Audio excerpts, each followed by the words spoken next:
Hello and welcome to the Python Data Analysis for Data Science and Machine Learning course. My name is Mr. Bright and I've worked with several companies both in the United States and in India as a data scientist, and I'll be your instructor for this course. So why this course? Well, let me ask you this question.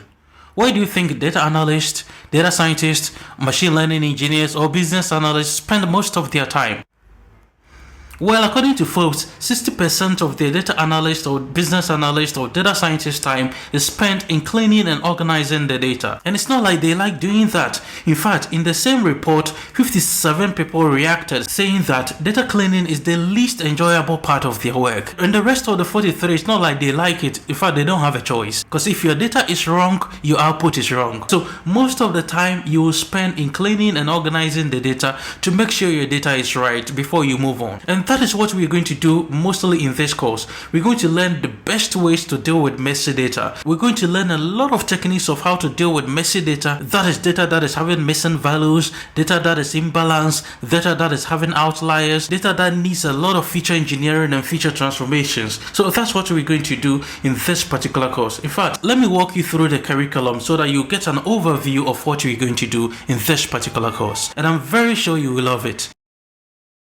So we're first going to start with the basics, where we get to understand some of the basic concepts. Then we get to understand the various tools used in data analysis. We get to understand the various data types in Python, how to deal with date and time, how to deal with missing values and outliers. And each of these we're going to dive into details for you to understand. So for instance, for basic concepts, there are a lot of things that we're going to go through over there. And then we get a concrete understanding of the various data types that we have in Python and some of the advanced concepts like rounding, bucketing, binarization, binning, quantization, or grouping. And then we also talk about date and time in Python, where we're going to see how to extract various components from a given time, such as the microseconds, the seconds, the day, the month, the year, and among other things that we want to extract. We will also learn how to generate calendar. We also learn how to deal with timestamp and how to work in different time zones and how to work with date and time in data frame. And then we also see the proper ways to deal with missing values, such as detecting these missing values, visualizing these missing values, and the proper ways to impute these missing values. We're also going to get to understand outliers into details and some of the strategies that we're going to use to deal with outliers, including advanced techniques such as automatic outlier detection with one-class classification or OCC or local outlier factor. And after we get these solid grounds, then we move on to deal with more advanced topics such as data imbalance, which is one of the crucial concepts when it comes to messy data. Over here, we're going to learn a lot of advanced techniques such as oversampling, downsampling, smooth techniques, and then we move on to talk about another advanced technique called data leakage. Over here, we spend time to understand what data leakage is and the causes of data leakage and some of the industry level strategies that we can use to deal with data leakage. And then we compare these strategies or approaches to see which one best help us to deal with data leakage. After that, we also move on to deal with categorical data. We spend a lot of time working on nominal categorical variables and ordinal categorical variables, which we are going to deal with more sophisticated and advanced techniques. After that, we also move on to talk about visualization, which is going to be an interesting lesson. We're going to talk about a lot of libraries and different plots such as matplotlib and seaborn and more advanced libraries like plotly and ggplot, and we're going to use these libraries to make a lot of different plots, some static, some interactive, some 3D, some animated like this, and also sunburst. So as you can see, this is going to be an interesting lesson to go through. After that, we move on to talk about more advanced topics such as feature engineering.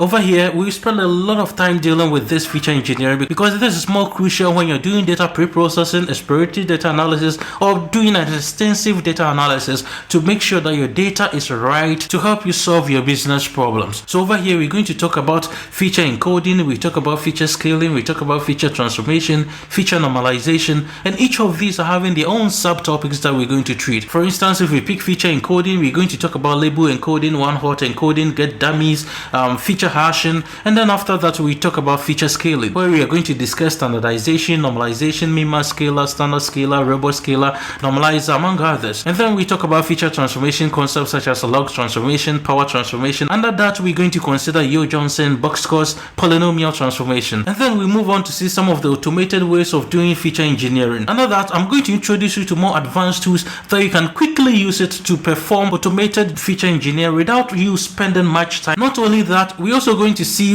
automated way of doing exploratory data analysis, and for that I'm going to introduce you to pandas profiling and some of the ways that you can use pandas profiling. I'm going to introduce you to what is called Dora, AutoVis, and SuiteVis as well. Then we come to the fun part, that is web scraping.